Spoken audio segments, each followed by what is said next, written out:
Hi, everybody, and welcome to a flipped lecture. Today we're going to talk about the turmoil of the 1960s and our period of post-modernity. Today's one of those days that I wish I had a picture of myself that wasn't smiling, because this isn't some of the happiest stuff we can talk about, but I think it's pretty important to have a face down there rather than a disembodied voice. So yeah, it will be an unfortunate time where I'm smiling through some pretty heavy things. We have four objectives. You should be able to discuss how the civil rights movement changed in the mid-1960s. You should be able to analyze how the Vietnam War transformed American politics and culture. You should be able to assess the sources and significance of the rights revolution of the 1960s. You should be able to examine the ways in which 1968 was a climactic year for the 1960s. Let's begin in Roman numeral number 14. Racial tensions in the United States have not subsided since the '64 Civil Rights Act. In some places, tensions actually got worse. A lot of white Americans felt like the Civil Rights Act and the things like the Freedom Rides, they had actually just sort of like mission accomplished the job of white people in racial equality. They said there was equality before the law and the job was mostly finished. A lot of black Americans felt like racial equality was greater than just political rights, that equality means more than free access to voting, but equality means equality. Well, with black unemployment twice that of what whites were, and what an average black family income about half of what whites were earning, then the civil rights movement looked for ways to, the term was make freedom real for black Americans, that freedom means more than just voting. In 1964, that's a very classic Eric Foner kind of an idea, by the way. In 1964, Martin Luther King proposed what he called the Bill of Rights for the Disadvantaged to end economic deprivation. He writes, "Society that has done something special against the Negro for hundreds of years must now do something special for the Negro." And we see Martin Luther King hardening in his rhetoric, having achieved, some pretty important pieces, but to close the gap, we really do see a shift in Martin Luther King in 1964 towards a much more direct, and he's still nonviolent, but I think confrontational is, if it's a loaded phrase. I think it implies more than what it was, but you certainly do see a hardening of the rhetoric from King. So point B, the race riots erupted in Harlem in 1964. Harlem, the district in New York, traditionally African American, there were mostly fights between the black residents and the mostly police, who were mostly non-white, many of whom people in the neighborhood considered practically an occupying military force because the police were just ever present. A far greater riot broke out in Los Angeles from August 11th to August 16th in 1865, known as the Watts Riots. Here on October 11th, an African American motorist was arrested for suspicion of drunk driving. The story spiraled out of control. The arrest provoked an argument between the accused man and his mother. She lived nearby. Then a fight broke out between the man and his mother versus the arresting police officers. The fight continued to grow, with rumors spreading that the police had roughed up the driver and kicked his mother. Eventually, it turned into a small mob scene. More officers were called. The crowd continued to grow, and the police were pelted with rocks and chunks of concrete. And the mob swelled into a 46-square-mile zone of fighting that took most of a week to put down. In the end, 50,000 black rioters attacked police and firemen. They looted white-owned businesses. They burned bridges, and 15,000 National Guardsmen were called in to establish order. There were 35 people killed, 900 people injured, and somewhere around $300 million in property damage. All of that sprung from a single fight, but the fight was just the instance. This is a neighborhood, a city that really felt like systemic injustice was being done, and people reacted to it. By summer of 1967, the violence was so widespread that LBJ appointed a committee to study the problem. It was produced the Kerner Report, the 1968 Kerner Report, which blamed violence on segregation and poverty, saying that this system is promoting the violence. And he says, our nation is moving towards two societies, one black and one white. They're separate and unequal. What case does that remind you of? In 1966, Martin Luther King, we'll stay on the screen. In 1966, Martin Luther King launched the Chicago Freedom Movement, which set out a set of demands quite different from what civil rights activists were doing in the South. Here, there was a move northward into Chicago. Here, the Chicago Freedom Movement advocated for ending discrimination by employers and unions, demanding equal access to mortgages, the integration of public housing, and making low-income housing available in different communities, not just in black neighborhoods. The usual tactics, things like marches and sit-ins and mass arrests, they weren't as effective in the North. It was just a different cultural milieu. And ultimately, the movement failed. Mayor Daley's political machine, Mayor of Chicago, Mayor Daley's political machine and entrenched white landowners just would not be moved. And this introduces us to a new figure in the civil rights movement, Malcolm X. While Martin Luther King promoted nonviolent civil disobedience, others in the African-American community suggested other tactics. And a man named Malcolm Little began signing his name Malcolm X to replace his family name. He said that Little was a leftover from his slave ancestry. Malcolm had been long skeptical of religion, but X converted to Islam in prison. Upon parole, he was named an assistant minister at a Detroit mosque and quickly expanded its membership there. He was a very charismatic figure. And he was also, Martin Luther King was monitored by the FBI. Malcolm X was also done. The difference is that X was a self-described communist, whereas Martin Luther King wasn't. So I guess I don't know if that's a meaningful difference or not, but in both cases, they were monitored by the FBI. X insisted that black people must control the political and economic resources of their communities, relying on their own efforts rather than working with white people. It was much more of a self-determination kind of an issue. After a trip to Mecca, Malcolm X began to speak of the possibility of racial cooperation for radical change in the United States. So at some point, X's rhetoric softened. He went from being, I think if I use the word militant, that's a pretty good explanation of it. Using from a real militancy to softening towards cooperation after he made his Hajj to Mecca. So point D. The Student Nonviolent Coordinating Committee leader Stokely Carmichael had used the phrase Black Power during a march in Mississippi, and that term, Black Power, became the slogan of the movement. The Black Power movement appealed to people who were bitter over federal government's failure to stop violence against civil rights workers and white workers' attempts to determine the movement strategy. The Black Power movement was a reaction to the civil rights movement failure to have any impact on economic problems in, say, like black ghettos. The Black Power movement, encompassed everything from electing black politicians to the belief that African Americans needed like a revolution of liberation. And the rhetoric here very similar to the American Revolution. Another slogan that came up parallel to it was the Black is Beautiful slogan, which gave rise to African American beauty pageants, specifically clothing styles developed for African Americans. The Afro hairdo didn't exist before the 1960s, and it was one of those like assertion of black culture. Inspired by this idea of self-determination, the civil rights organizations just gave up on interracial efforts and looked for more solidarity and black unity to pursue its goals. New militant groups sprang up, most notably the Black Panther Party. The Black Panther Party was notorious for advocating armed self-defense against police brutality. They would wear military garb, while the Black Panther Party was running schools and health clinics. They also warred with the police. Infighting ultimately led to the end of the Black Power Party. The leaders and police shootings eventually ended at the party, ending the party. Roman numeral number 14. 14 again? 14? Roman numeral the next. Whereas African Americans had grievances that were pretty self-evident and pretty obvious, the problems facing young white liberals were harder to understand, at least to the culture at large. Society was providing greater opportunities and a higher standard of living than ever happened before, so why were they rejecting the values of society? Young liberals characterized the liberals of a previous generation as the old left. The old left thought that maybe like the Soviet Union was a model for change, and the working class was the agent of change. The new left was more interested in things that couldn't be fixed with, labor unions. It was loneliness and isolation and alienism. Economic equality is important and social citizenship is important, but there's much more of an internal struggle, which is the focus of the new left. In a broad sense, black and white protesters had nothing in common. Black protesters had been excluded from society, and white protesters were largely the children of the middle class. But both, if we had to group them together, and this is not an easy grouping to make, but if we had to group them together, we'd say that both groups believed that society's evil were deeply embedded, that it was a cultural problem, not necessarily a political problem, and it has to be directly challenged to do so. An organization called the Students for a Democratic Society, the SDS, wrote a document known as the Port Huron Statement, which criticized institutions like political parties and corporations and unions. The SDS believed in what was known as participatory democracy, where social arrangements like workplaces and schools and government should be subject to individual direct involvement in decisions that have people affected their lives, that a classroom should run like a radical democracy, that you should elect the teacher and vote on the homework. The SDS statement, the Port Huron statement, was never exactly clear on what its goals were and what it's meant, but it did suggest, and this part was fairly clear, that the elitism of the old left progressives and the post-war economic planners no longer applied, that the old ways of doing business, old liberalism, just didn't seem to fit anymore.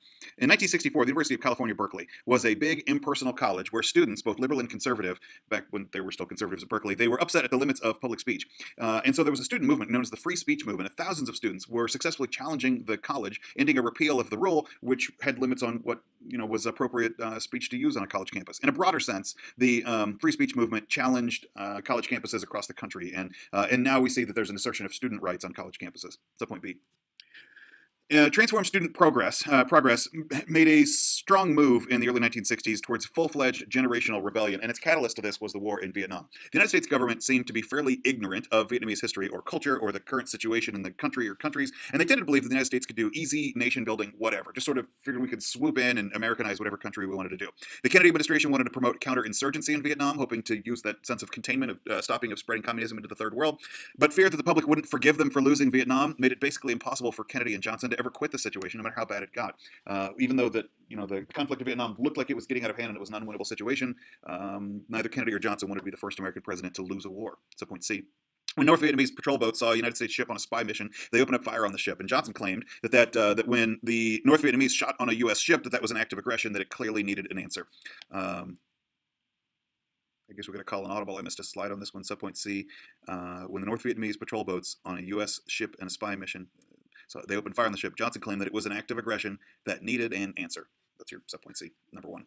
Congress passed the Gulf of Tonkin Resolution in 1964, which authorized the president to take all necessary measures to repel armed attack in Vietnam. Though Johnson campaigned in 1964 against sending U.S. troops to Vietnam, they arrived in 1965. 8 Americans were killed immediately. LBJ ordered sustained bombing of the North. American troops were sent into South Vietnam to go battle the Viet Cong, to go take care of the insurgency movement through South Vietnam. By 1967, 500,000 U.S. troops were serving between the two countries. In 1968, the number of U.S. troops in Vietnam exceeded 500,000, and the conduct of the war had become more and more brutal. Subpoint D. The Viet Cong was a guerrilla force in the South when they used hit-and-run ambush tactics. They had tunnels crisscrossing the country, which would help withstand airstrikes. They would launch attacks. The tunnels also connected various villages as a network. The terrain was laced with booby traps, and landmines were laid by both the United States and the Viet Cong. The U.S. General Westmoreland tried to destroy the Viet Cong morale. He basically said that the way you beat the Viet Cong was a destruction of morale to do so. Viet Cong, and the way to do that was through attrition, or basically just wear them down until they give in. But the Viet Cong was receiving supplies from China and the Soviet Union, staying defiant. The United States saw the Vietnam War as a military struggle, but the Viet Cong viewed it as a battle for survival, a battle of cultural self-determination. And that rhetorical shift is super important, and it changes the way that people fight. The weapons were developed for exposing tunnels. The tunnels exposed the weapons which would do so would wound citizens. They would destroy villages. A couple of notable pieces of those. Napalm was a gasoline-based bomb that burned the jungles down to defoliate the trees to expose what's going on to the ground. Also, Agent Orange was a leaf-killing toxic chemical. Pretty bad stuff. Subpoint E. Guerrilla warfare, the jungle conditions, and a lack of progress all lowered American morale. And a lot of soldiers reacted to that by turning to alcohol and drugs, and some went as far as even trying to kill their superior officers. However, and this part of the story isn't well told in America, most U.S. soldiers actually believed in the mission of halting the spread of communism, and they fought courageously, and they took patriotic pride in fulfilling their duty. Back home, opposition to the war became the organizing theme that united all kinds of doubts and discontents, and you could be against Vietnam for a lot of different things, but everybody was against Vietnam, or at least it felt that way. Many white and affluent young men got a college deferment, so basically try to avoid draft by going to college. And so 80% of U.S. soldiers came from lower economic levels. And quite often, as happens in the situation of war, it ends up being a rich man's war and a poor man's fight. So these Students for Democratic Society began anti-war demonstrations in 1965. War seemed like the absolute opposite of participatory democracy, especially one that would draft people. And by 1967, draftees were reacting by burning draft cards. They were fleeing to Canada to avoid what they considered to be an unjust war. 100,000 people protested at the Lincoln Memorial and at the Pentagon. This was also exacerbated because there was combat footage on the nightly news. This war was filmed and shown over dinner time. They showed a stark picture of war, and it profoundly shaped public opinion. Subpoint F. As the 60s progressed, a lot of Americans' understanding of freedom increasingly expanded to include cultural freedom as well. Classic phonerism here. Liberation was a massive redefinition of freedom as a rejection of all authority. I think to myself sometimes, in 1679, John Winthrop came to America seeking liberation. He was a Puritan leader, and he wanted to live their life. He and his Puritans wanted to live their lives as they saw fit. In one sense, the 1960s were an extension of that idea, a natural next step to it. In another sense, I don't think Winthrop would have liked the 1960s. The counterculture, in a lot of ways, rejected not just rebellion, but the fulfillment of the consumer marketplace. Every possible whim could be entertained. Roman numeral 15, or the next, whichever one it is. In 1963, journalist Betty Friedan wrote a book called The Feminine Mystique. Feminine Mystique criticized the idea that the primary goal of women was to pursue marriage and motherhood. She said the suburban home is basically a really comfortable concentration camp. The Feminine Mystique had a broad impact. It pushed lawmakers to address feminist concerns through the Equal Pay Act of 1964. and the Equal Employment Opportunity Commission and their efforts for equality in the workplace. In 1966, Friedan helped found the National Organization of Women, which was an advocating organization for women's rights. Women of the Civil Rights Movement concluded that the treatment of women in society wasn't much better than the treatment of African Americans in society. And in 1967, women throughout the country were establishing groups with the goal of raising consciousness to discuss the sources of their discontent. This new feminism, it burst into the national scene at the Miss America pageant in 1968, demonstrating outside the hall where the pageant was held. There was a boardwalk outside, and demonstrators had was sometimes referred to as a freedom trash can, where they threw away issues of Playboy and Cosmopolitan magazines, as well as bras and high-heeled shoes, all seen as the scourges of women. Subpoint B. Women believed that the personal is political, and thus permanently changed America's definition of what freedom meant. Sexual relations, the condition of marriage, the standards of beauty, all of those were a political topic with this movement, and it was much of a political topic as the Vietnam War and civil rights and class tensions. The idea that family life was a political topic was, I think you can read it as a pretty clear rejection of 1950s era public conformity. The counterculture's notion of liberation is centered on the individual freedom that became the most apparent in the sexual revolution of the time that severed sex from procreation. Radical feminists' first public campaign was to demand to repeal laws banning abortion or leaving it up to physicians to decide whether or not pregnancy should be terminated. Subpoint C. Under the guidance of Chief Justice Earl Warren, the Supreme Court vastly expanded the rights and the usage of that term rights for all Americans. In 1957, the court moved to rein in the anti-communist crusade. There, the Supreme Court continued to guard civil liberties and the freedom of the press. In the 1960s, the court decided to push towards racial equality, specifically as it relates to marriage, most notably in the Supreme Court case known as Loving v. Virginia, where the Supreme Court declared that Virginia's I don't know how to say this word, miscegenation? Anyway, the Racial Integrity Act of 1924, which said that black and white people couldn't get married, couldn't have interracial marriage. That was unconstitutional. It was a violation of the 14th Amendment's Equal Protection Clause. The court simultaneously pushed forward the process of imposing the states the obligation to respect the liberties in the Bill of Rights. Here, you most notably see the Miranda v. Arizona case, where the Fifth Amendment right against self-incrimination requires law enforcement officials to advise a suspect interrogated in custody of his or her rights to remain silent to obtain an attorney, that this would also apply at the state level as well.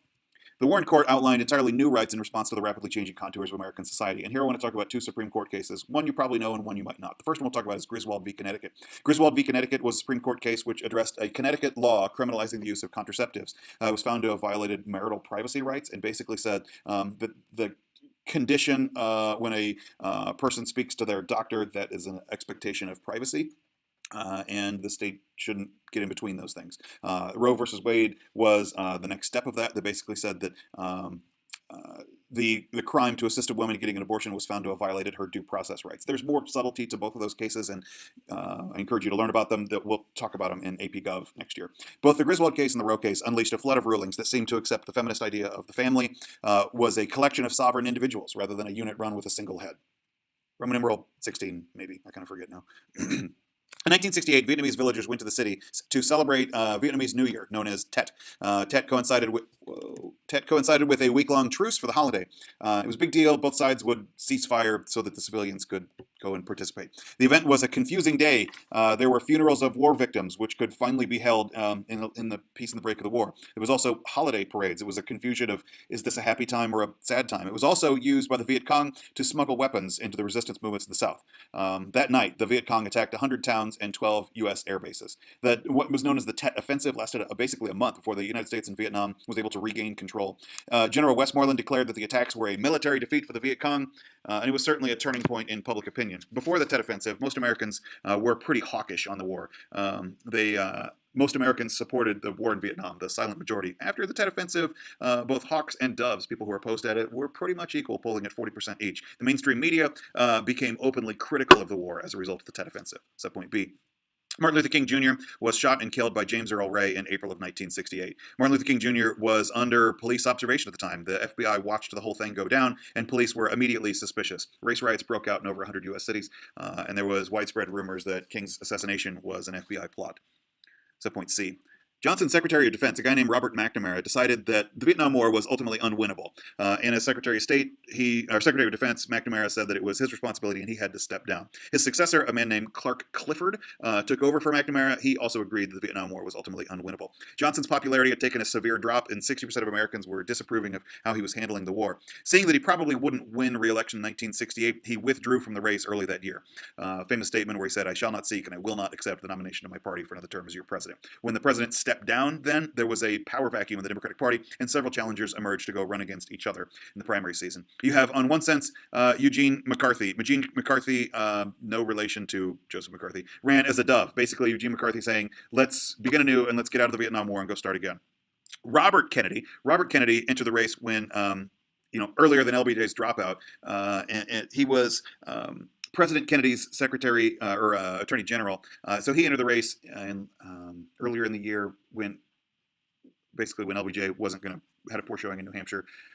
Bobby Kennedy was assassinated in June of 1968. He had just won the California primary and was shot leaving the hotel after his acceptance speech. When RFK was killed, George McGovern of South Dakota entered the race.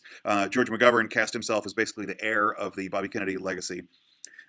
And Vice President Hubert Humphrey actually ended up winning the Democratic nomination. He was an old politics candidate rather than instead of all the new politics candidates. Basically, Kennedy, McCarthy, and McGovern were all kind of campaigning as the new left. Humphrey was the old guard, and that was appealing to Democrats in 1968. The 1968 Democratic Convention was held in the city of Chicago. Over 10,000 demonstrators also went to the city of Chicago, forcing Mayor Daley to mobilize the police force and the National Guard. When protesters tried to march on the convention, the police basically break up the protesters by beating the snot out of them, and riots broke out. Inside the convention, it wasn't a whole lot better. Delegates bitterly debated whether or not they should have a plank of the party calling for an end to the war. There was tough party infighting. All of this sets the stage for Nixon's comeback. That year, events opened the door for a conservative reaction.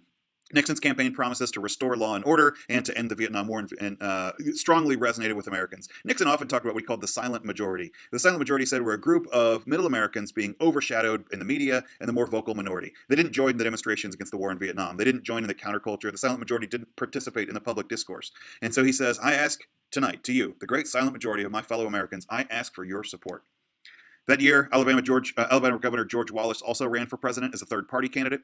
Boy, I really wish I wasn't smiling at a picture in front of the Confederate flag. That year, Alabama Governor George Wallace also ran for president as a third-party candidate. Wallace was made famous in 1963 for his opposition to the Civil Rights Movement and his refusal to integrate the University of Alabama. He stood for segregation now, segregation tomorrow, and segregation forever. Though the popular vote was actually fairly close between Nixon and Humphrey, not so much Wallace. Wallace really just wanted to force a brokered convention in the House of Representatives. Nixon won the presidency with a significant electoral majority. When you finish this slide, you may save and close your notes. Jesus saves, and so should you.